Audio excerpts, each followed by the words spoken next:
आजमाई तो हतानी तोहरी कहरिया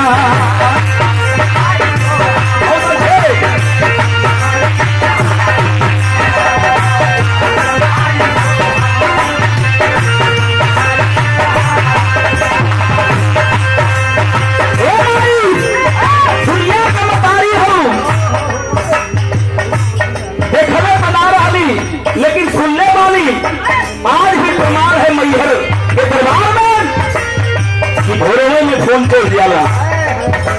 हे मतारी महिमा तो आज निराली है, जगरी को दया दृष्टि हो गई और काया कल्प बदल गई। कैसे आजमाई जो है पानी तोहरी कहरिया